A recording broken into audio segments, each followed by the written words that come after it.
Vamos a ver lo que es el epílogo de este libro y de alguna forma que podemos sacar aquí de ese texto, ¿no? Que es una conclusión de todo el libro. Por eso, antes de dar esa conclusión, vamos a repasar un poquito lo que... vamos a rever un poquito lo que hemos estado hablando sobre este libro de manera general y la forma como lo hemos abordado, ¿no? El escritor del libro es el apóstol Juan, aunque sea la revelación de Jesucristo. Eso mismo en algunas versiones modernas de la Biblia, pues algunas palabras vienen en rojo para destacar que era Cristo hablando, ¿no? Incluso en ese mismo capítulo. Otra cosa, es un libro abierto. A Juan se le ordenó no sellar este libro. Hemos visto aquí en el versículo 10, así como también en el capítulo 1, versículo 3, se dice que este libro debe leerse en voz alta. Es un libro lleno de símbolos. Para algunos es misterioso, para otros está claro. Esa es la idea de los símbolos. Eran mensajes claros para los salvos, pero ocultos para los impíos. Acordarse que el libro fue escrito en un contexto de persecución a la iglesia de aquel entonces, ¿no?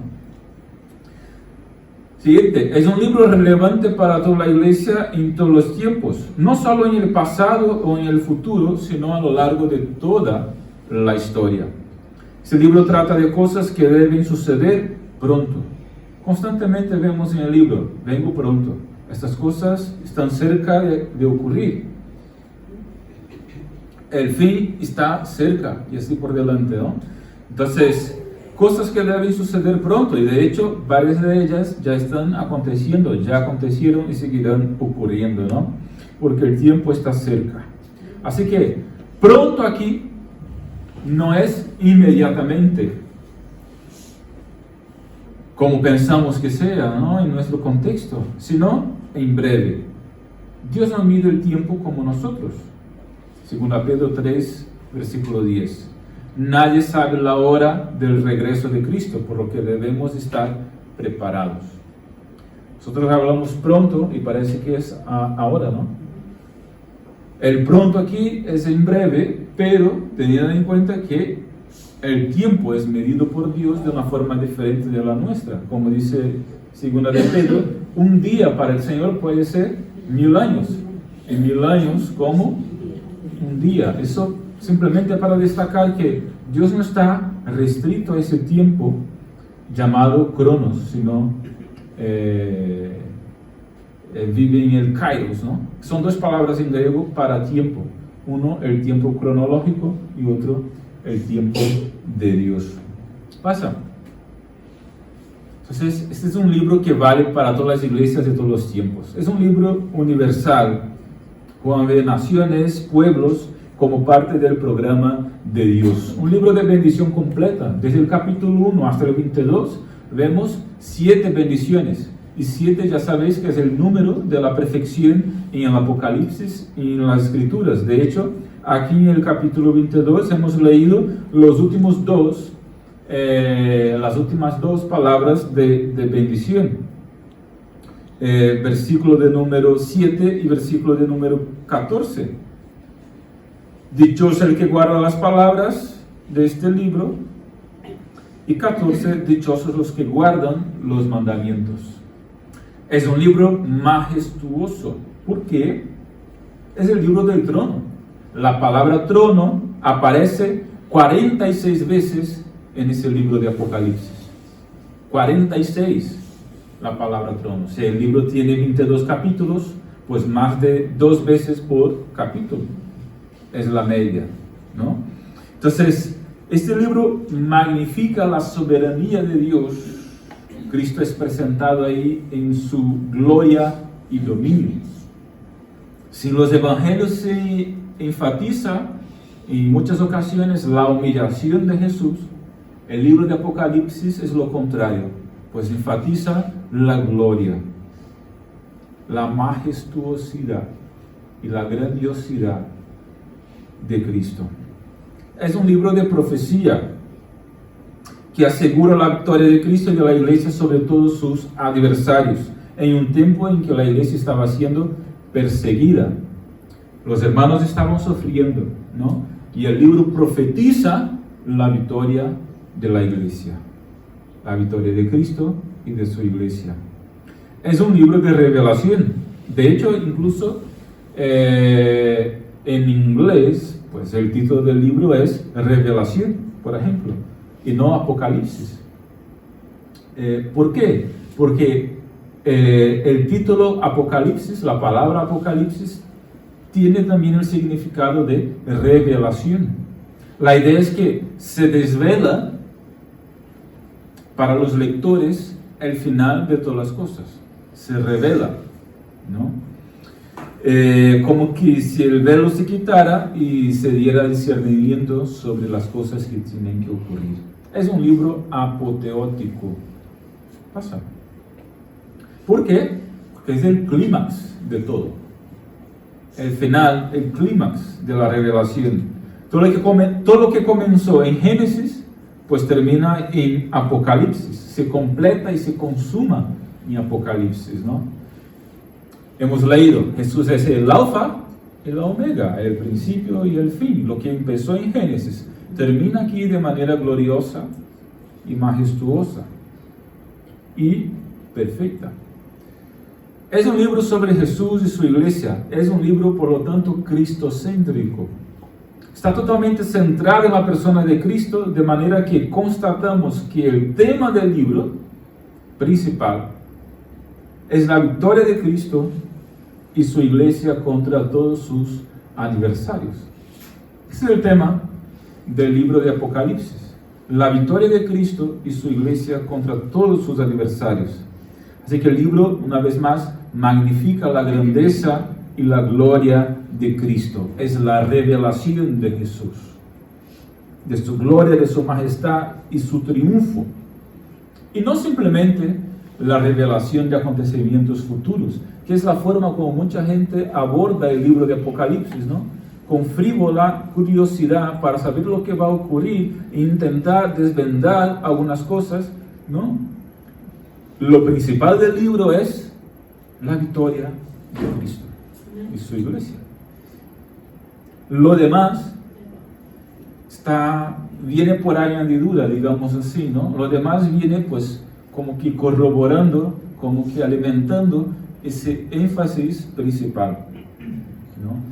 Y hemos dicho también que creemos que el reinado de Cristo y su iglesia no es solamente futuro, sino que Cristo y su iglesia están reinando ahora mismo en un reinado espiritual. Porque algunos dicen que el libro de Apocalipsis dice que habrá un reino futuro en que Cristo y su iglesia reinará en el futuro. Entonces es una forma de interpretar el libro, o algunos capítulos del libro, digamos así. Nosotros interpretamos como que Cristo ya está reinando ahora mismo, desde que ha ascendido a los cielos, por medio de su iglesia, que es su representante en la tierra, y por lo tanto estamos reinando con Él. De hecho, Jesús cuando vino dijo, el reino de Dios se ha acercado, es llegado a vosotros el reino de Dios, porque el reino está aquí, con la primera venida de Cristo. Y el reino no ha subido al cielo cuando Cristo ha subido.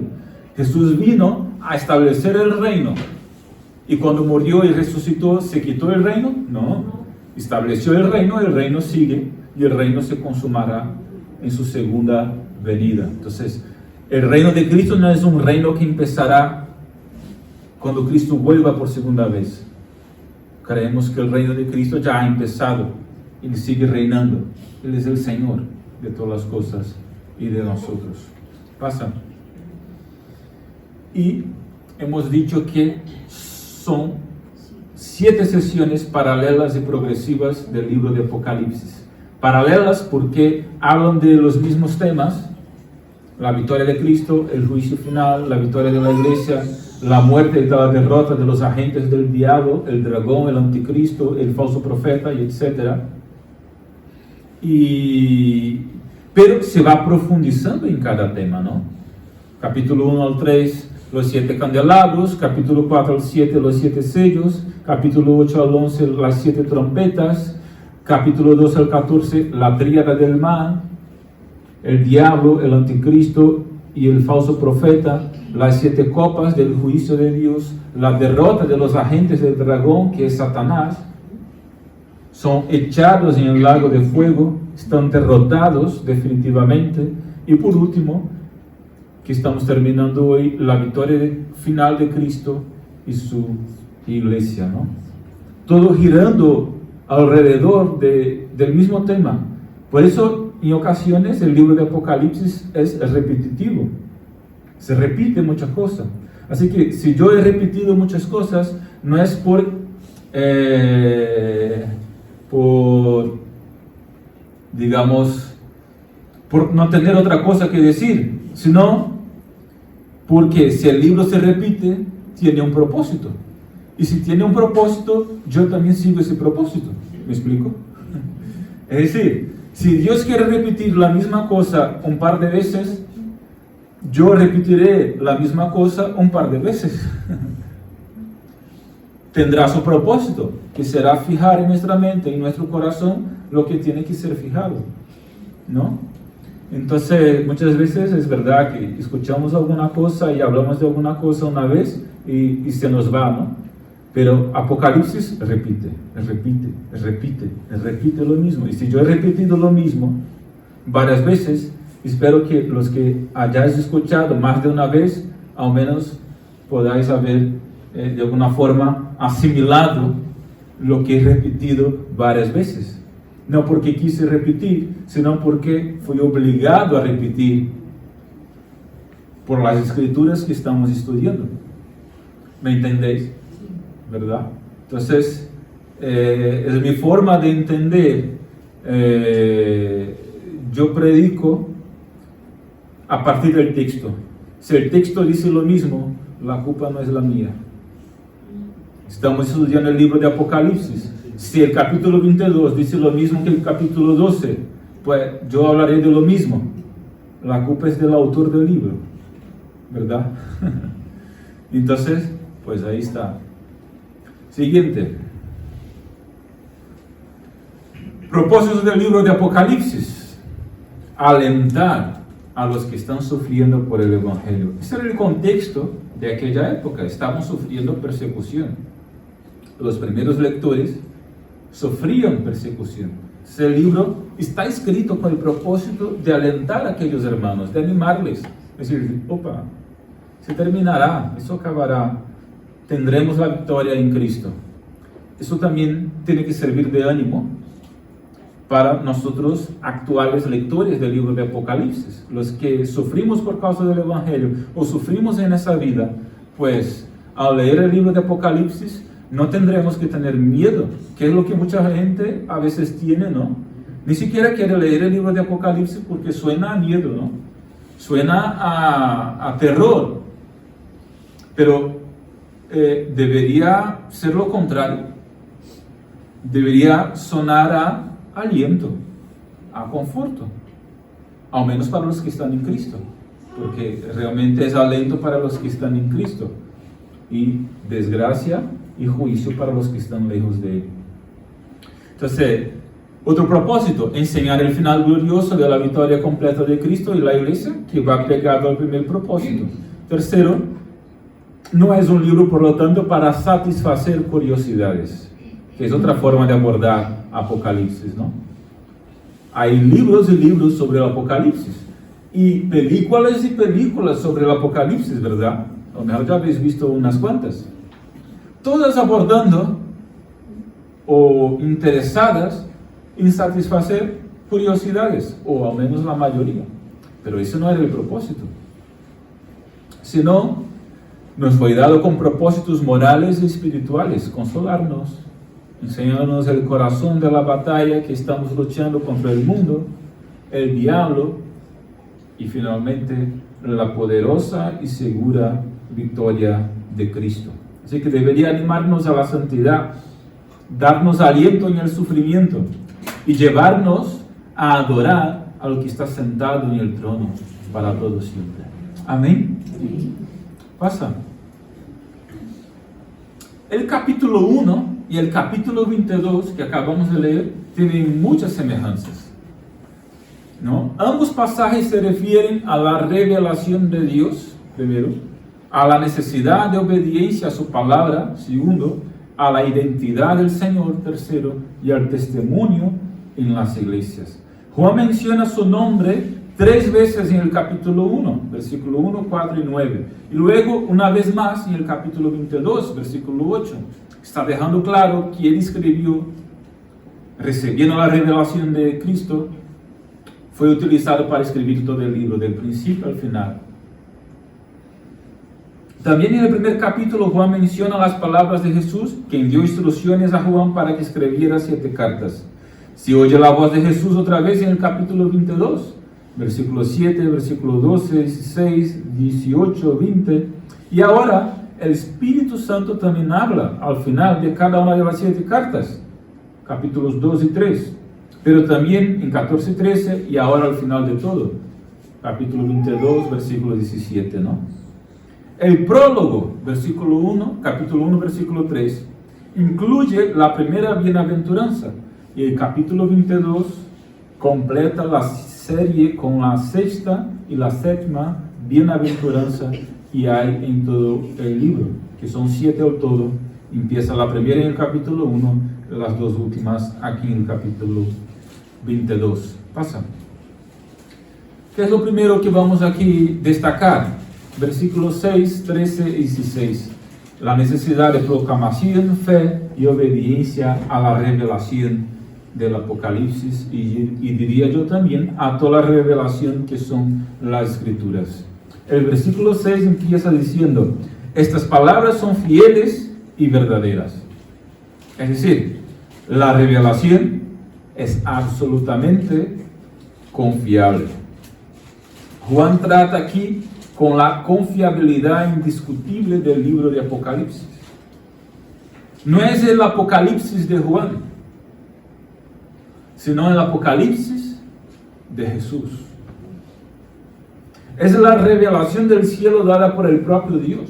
Dios es su autor. Son palabras fieles y verdaderas.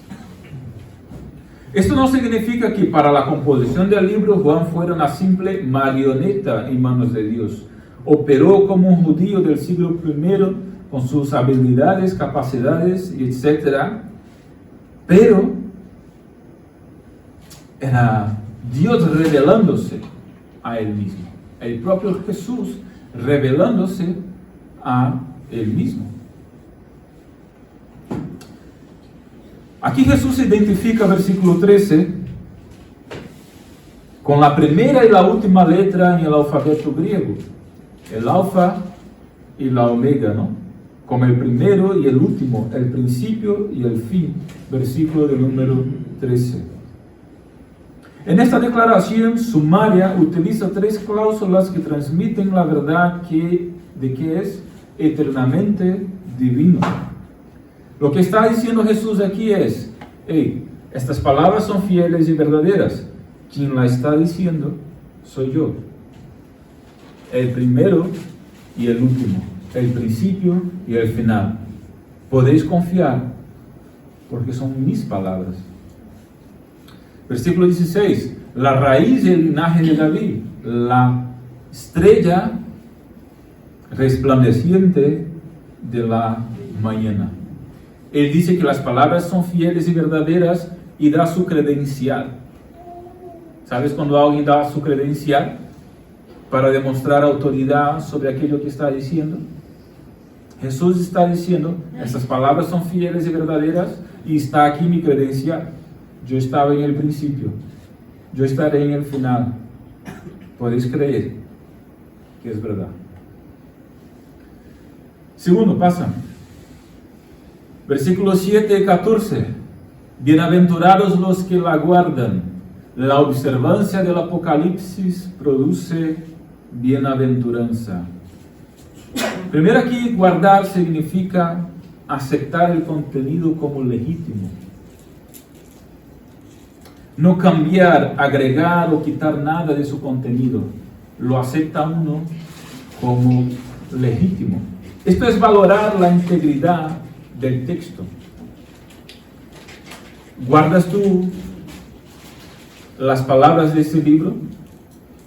Guardar significa, en segundo lugar, obedecer, practicar, observar. No es como poner en un cajón y dejarlo ahí. Muchas veces tenemos esa idea de guardar, ¿no? Lo guardé, lo puse en un cajón y está allí reservado, está allí guardado. Pero guardar aquí significa obedecer.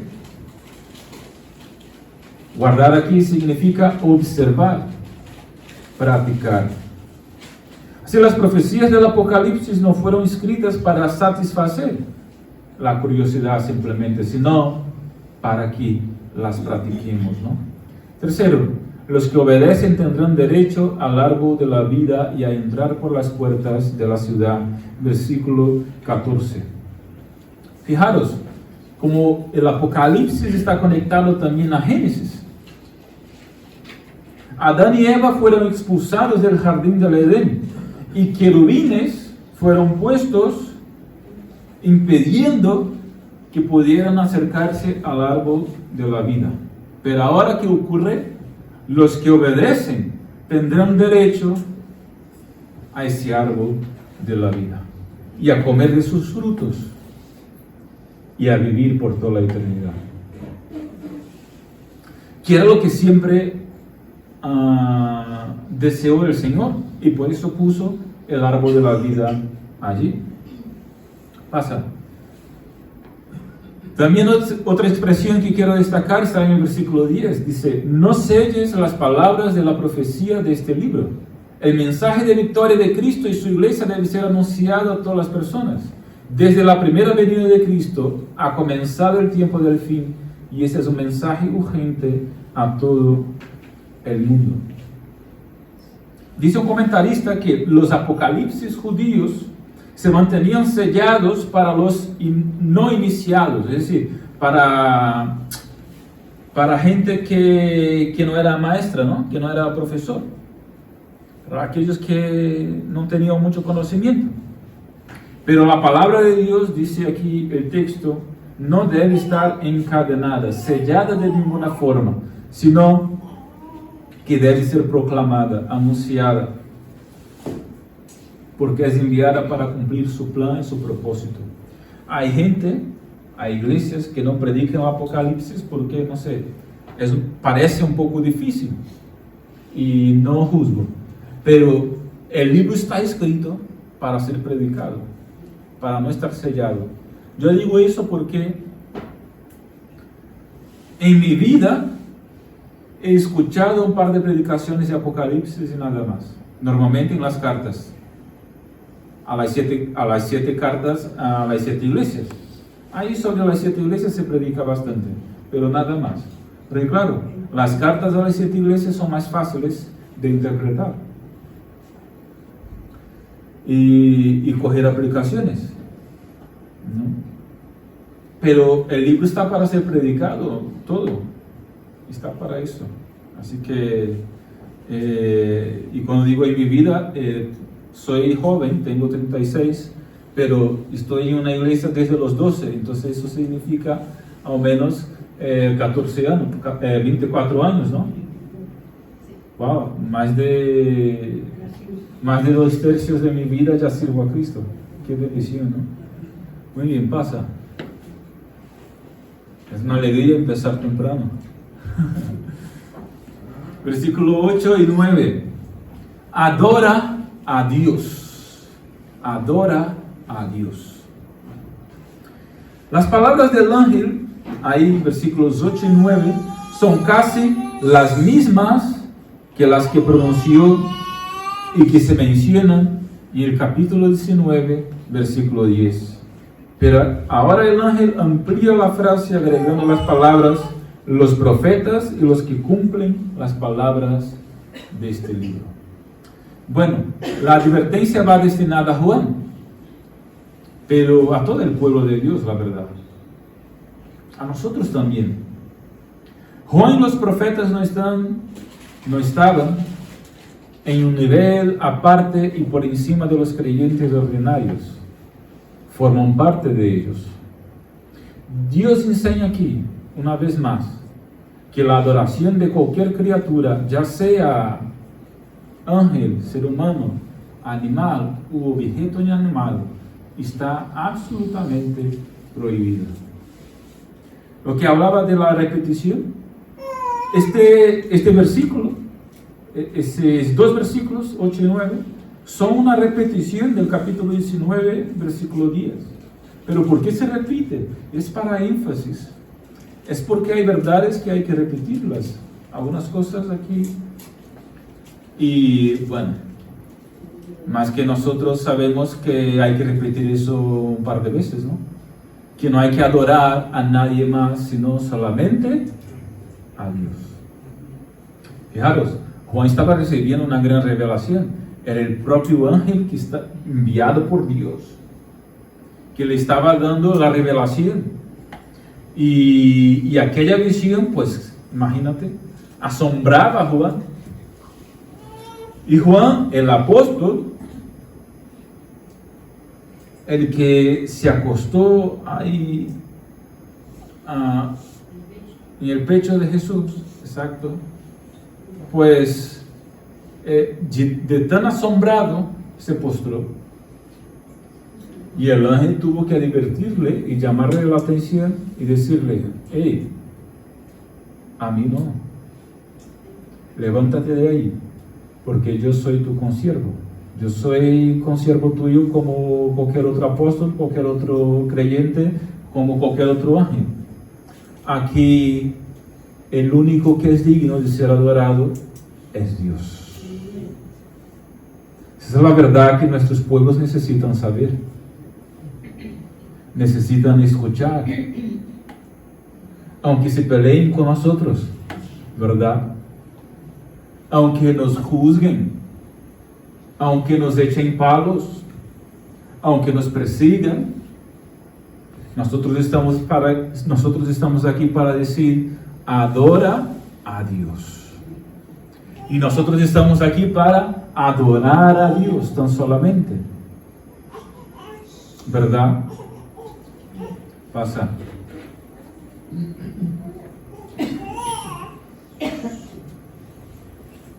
Versículos 11 y 12 trata de la recompensa, aunque también he estado hablando un par de veces aquí sobre la recompensa. Juan ha dividido la humanidad aquí en los dos grupos de los que hacen el mal y son viles, y los que practican la justicia y son santos. Primero Juan ha dividido ahí en ambos grupos, ¿no? La palabra seguir, que se encuentra en las 4 cláusulas, indica un proceso permanente. Conduce o a una vida de degradación o a una vida de santidad. O se crece en gracia y estatura como discípulos de Cristo, o se cae más profundo en el endurecimiento e indiferencia como pecador. No se puede permanecer estático. Es lo que dice el versículo de número 11, que a veces suele ser de difícil interpretación. El que es injusto, que siga siendo injusto. El que es impuro, que siga siendo impuro. El que es justo, que siga practicando la justicia. Y el que es santo, que siga santificando. ¿Qué quiere decir aquí? ¿Se está animando a que se siga practicando injusticia? No. No hay aquí ningún estímulo a seguir en el pecado. Sabemos por las Escrituras que mientras estamos vivos y Cristo no vuelve, hay oportunidad para arrepentimiento. Entonces, ¿qué? El texto parece señalar también que el destino de las personas en la eternidad no puede ser alterado. Es decir, los que han practicado injusticia aquí en la tierra seguirán practicando injusticia toda la eternidad y sufriendo las consecuencias y la recompensa de esa injusticia. Y por otro lado, los que han practicado la justicia y han sido santos aquí en la tierra, pues recibirán la recompensa en la eternidad también y vivirán en esta santidad y justicia por toda la eternidad. ¿Sabes de dónde viene este sonido? A ver si puede quitar los demás sonidos de los demás micrófonos y no sé, a ver si Porque escucháis también ese sonido, ¿no? Ese ruido. Ese ruido. Capta vuestra atención y la mía, ¿no? Muy bien. Versículo 12. La promesa del retorno de Cristo. La promesa del retorno de Cristo significa gozo eterno para los discípulos, pero miedo y aflicción para los incrédulos. El retorno debe ser visto ahí sobre el telón de fondo del juicio final. Cuando los justos recibirán su eterna recompensa celestial y los incrédulos padecerán la eternidad en las tinieblas. Dice Jesús que viene pronto y viene a juzgar. Él es el juez en el trono y juzgará de manera justa y tiene las credenciales para ello. Versículo 13.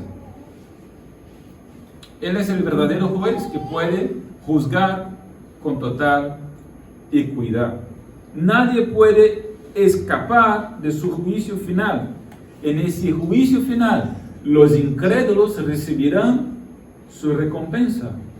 Y los que han sido fieles, los creyentes, tú que has permanecido fiel independiente de las circunstancias, hasta la muerte, recibirás también la recompensa del Señor. Escucharás de tu Señor, entra en el gozo de tu Señor por toda la eternidad. Pasa. Aquí vemos una última advertencia a los incrédulos, versículo 15.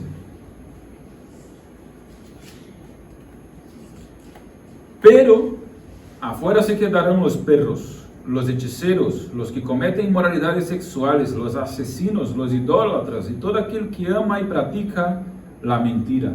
Está la revelación en el epílogo, en el final, en la conclusión. Está declarando bendición, está mostrando la conclusión final de las cosas, pero llega aquí y hay un versículo, como en el capítulo 21 también había un versículo que recordaba a todos que hay un grupo de personas que no disfrutarán y no gozarán de ese reino celestial, de ese gozo celestial, de la nueva Jerusalén. Es una advertencia, y aquí en este caso la última, a los incrédulos.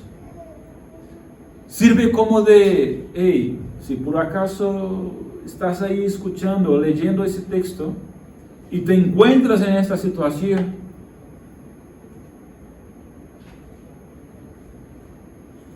que sepas que tienes que cambiar, arrepentirse, porque el cielo no está preparado para los incrédulos y los que practican la injusticia a raíz de su incredulidad, sino para los que son creyentes y fieles. Pero también hay un último llamamiento a la fe y a la vida, versículo 17. El espíritu y la esposa dicen, ven. El que oye diga, ven. Y el que tenga sed, que venga. Y el que quiera, venga y tome gratuitamente del agua de la vida. El llamamiento, ¿no? Ven, ven, ven. Hey, ¿estáis con sed? Ven, ven, ven. Ven beber del agua de la vida, gratuitamente. Gracia.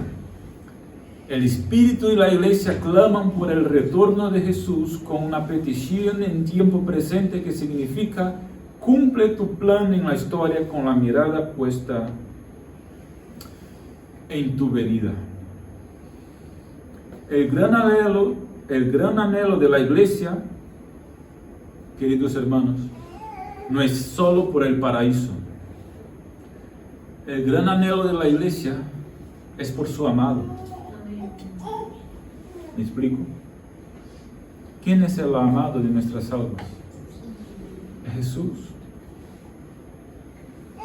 Nuestro anhelo no es simplemente estar allí disfrutando de la jubilación celestial. Nuestro anhelo es ver el rostro de Cristo, es encontrar nuestro Salvador. Lo que debe latir en nuestro corazón es el deseo, no simplemente de gozar allí, ¿no? Sino encontrarnos con Él, verle a Él, estar con Él, disfrutar de Él, el amado. Así que aquí tenemos el último llamamiento a la vida. El que tenga sed, que venga, y que lo desee, el que lo desee, que tome gratuitamente del agua de la vida. Esa invitación obviamente no se dirige a Cristo, sino al pueblo, para que acudan a Él y sean satisfechos por Él. Es el último llamamiento a la vida y al gozo en Cristo que tenemos en las Escrituras. Por si uno ha leído todas las Escrituras y no ha entendido muy bien, aquí tenemos sus últimos versículos diciendo: hey, no tardes, ven. Hey, ven. Yo tengo el agua de la vida y doy gratuitamente, como ha dado a la mujer samaritana en el pozo de Jacob.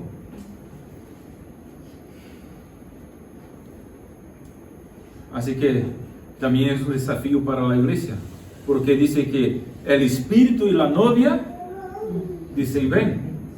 El Espíritu dice ven y la novia dice ven. ¿Quién es la novia? La iglesia. Aquí vemos claro también nuestra misión evangelística.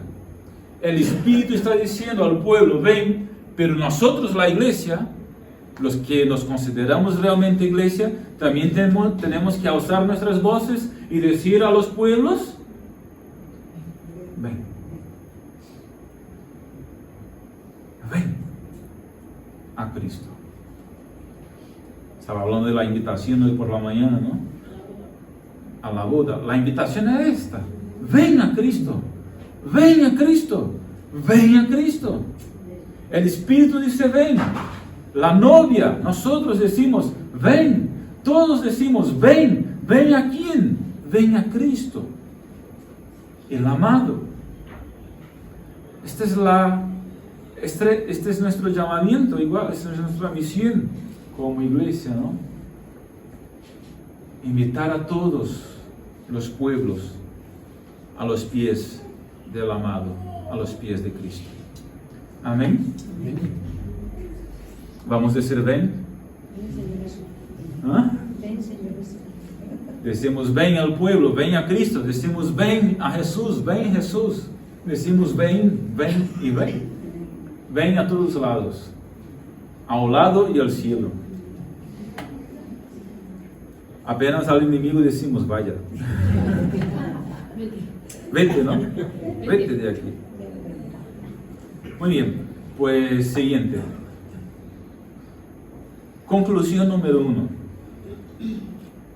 Es decir, haremos una conclusión de ese texto y luego una conclusión de todo el libro. Versículos 18 y 19 son como, aquí podemos compararlo como una nota sobre derechos de autor. Como tenemos a día de hoy en muchos libros, ¿no? Aquí tenemos una nota de derechos de autor. ¿Quién es el autor? Es Cristo. No añadas nada y ni quites nada de ese libro. Como están las notas de derecho de autor a día de hoy, ¿no? No se puede reproducir. Y el caso aquí no es no se puede reproducir, aquí es no pongas ninguna nota al pie de página, ninguna nota al lado, no, y ni siquiera quites. Eso es lo que está escrito. Dios dice que este libro le pertenece a Él y debe ser tratado con sumo respeto. El mensaje del Apocalipsis y de todas las Escrituras debe mantenerse intacto. Versículo 20 y 21. Pero antes, por lo tanto, ningún hombre tiene autoridad para quitar nada de la palabra de Dios. Ningún hombre tiene autoridad para agregar algo nuevo a la palabra de Dios. A lo largo de la historia, muchas personas se han alzado como profetas y han dicho que han tenido visiones y han recibido de Dios revelaciones. Y de ahí surgieron los mormones, los testigos de Jehová, y etc. Gente que, justificándose en esas supuestas visiones, que a lo mejor pudo tener visiones del diablo, pero bueno, vestido de arcángel de luz, ¿no? Pero bueno, justificándose en esas supuestas visiones, han quitado y añadido cosas a lo que son las escrituras. Eso es la Biblia de los Testigos de Jehová, el libro de los Mormones, por ejemplo, y otros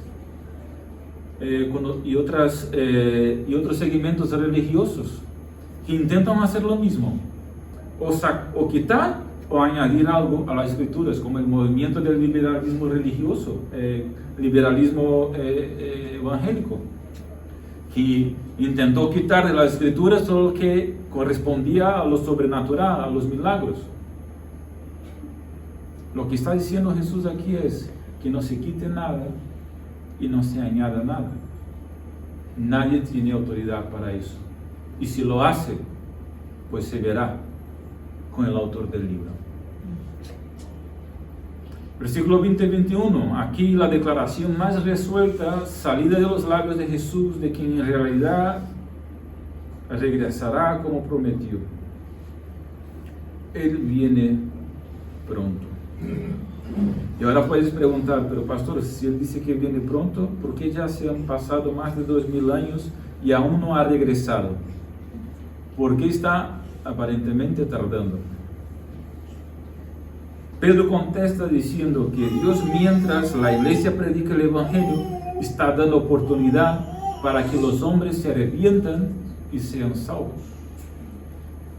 Además, como ya he dicho, Dios no cuenta el tiempo como nosotros. A lo mejor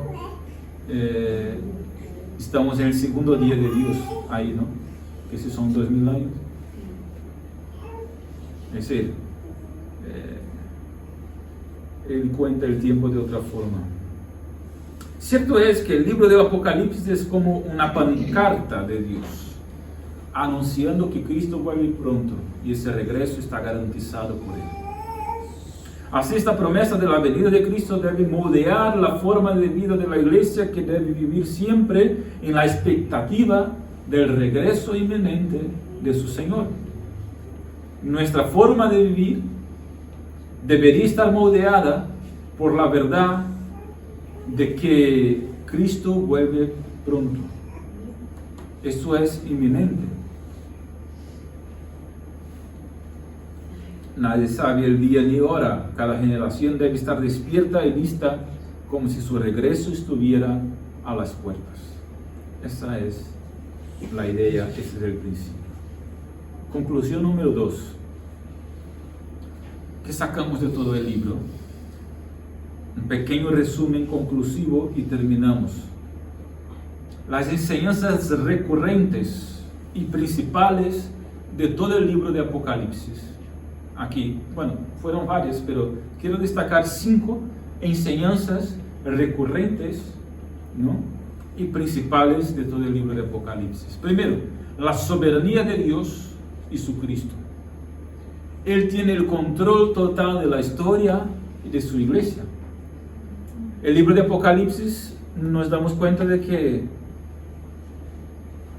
la película ya está hecha. ¿Sabe? No se está haciendo la película. Dios ya la tiene terminada. La estamos viviendo, la estamos viviendo, pero en la soberanía de Dios ya está toda hecha. Ya se sabe el final porque Él mismo hizo el final. Es simplemente una cuestión de vivirlo y verlo.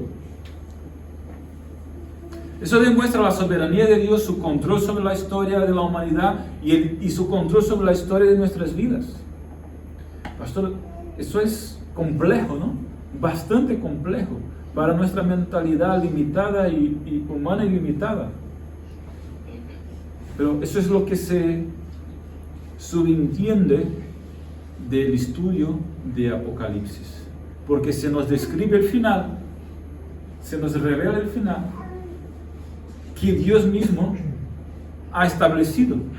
Eso significa que todo concurre, todo coopera, todo va como un río hacia donde Dios quiere que vaya.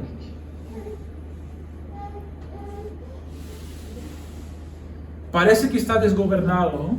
En algunos momentos. La humanidad, nuestras vidas, y todo.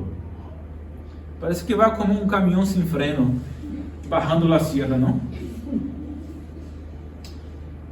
Pero tranquilo, porque Dios está al control. Ocurren tragedias, ocurren problemas, ocurre eso, ocurre aquello. Todo es, pero en nuestro control no está.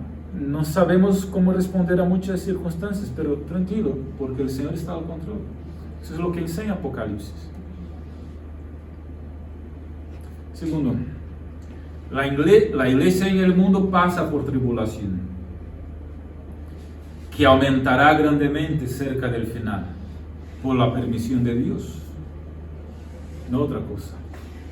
Y la actuación del diablo y la llegada del anticristo, que permite Dios que actúe, así como ha permitido actuar en la vida de Job.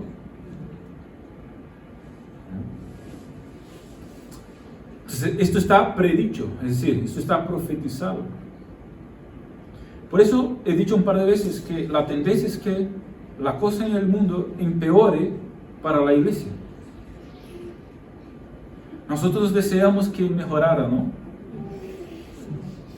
Pero tengo la impresión, por el estudio de Apocalipsis, que para nosotros en particular, la iglesia no mejorará mucho, se empeorará. Y los que somos creyentes sufriremos cada vez más las consecuencias de ese empeoramiento, si se puede decir así, ¿no? A lo mejor para los hombres que viven, la humanidad que viven según su bola, sus pecados, digamos así, pues se puede mejorar para algunos. Pero para los creyentes es como que la cosa va estrechándose. Tercero,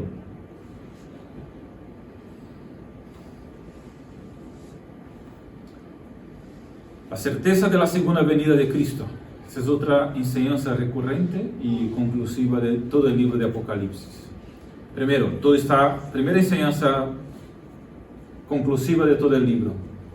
Dios está al control, Cristo está al control. Segundo, la iglesia sufrirá o seguirá sufriendo, o el sufrimiento aumentará. Tercero, la certeza de la segunda venida de Cristo, lo que hemos estado hablando aquí al final, y que es repetido en varios capítulos. Él vendrá de manera repentina, visible, universal y triunfante. La persecución del mundo y el diablo aumentará y llegará al final cuando vuelva Cristo. Eso, la persecución, el diablo, el anticristo, ni nadie, ni cualquier gran tribulación pueden destruir la iglesia. El sufrimiento aumentará, pero la iglesia verdadera no será destruida.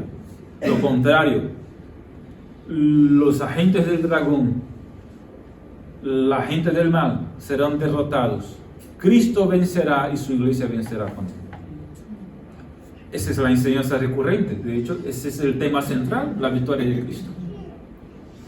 Cuarto, otra cosa que vemos, el juicio final. Esa es otra cosa que hemos visto un par de veces en Apocalipsis. Esa es una enseñanza recurrente también en todo el libro. Y no podría dejar de destacar también aquí al final. Dios es paciente, misericordioso, compasivo y lleno de gracia. De manera tal que está extendiendo el final para ir dando oportunidades. Las 7 copas, las 7 trompetas, todo ese apartado, todos esos capítulos pues hablan de esa misericordia y esa paciencia de Dios en ir extendiendo el tiempo de su regreso, ¿no? Para ir dando oportunidades de arrepentimiento a los hombres, mientras envía sus juicios mezclados con misericordia y gracia. Pero en el tiempo de la segunda venida de Cristo estará agotada la paciencia y las oportunidades. El juicio final llegará y las sentencias eternas serán dadas y el destino final de los hombres estará sentenciado de una vez por siempre. Y esa es la quinta lección y última de este libro que destaco yo. A lo mejor otros podrían destacar otras, ¿no? El destino final del diablo y sus demonios, bien como de todos los hombres, es otra enseñanza recurrente en este libro, ¿no? Cristo vencerá y sus discípulos, su iglesia vencerá con él, y por lo tanto reinará con él, y disfrutará del gozo eterno en el nuevo cielo y nueva tierra, la nueva Jerusalén, la ciudad celestial que procede de Dios y donde se consuma todo el plan de Dios. Viviremos para siempre con él en una perfecta comunión. El destino final estará sellado de los impíos y también de su iglesia. ¿Eres iglesia de Cristo? Este es el destino final. Viviremos para siempre con él en perfecta comunión.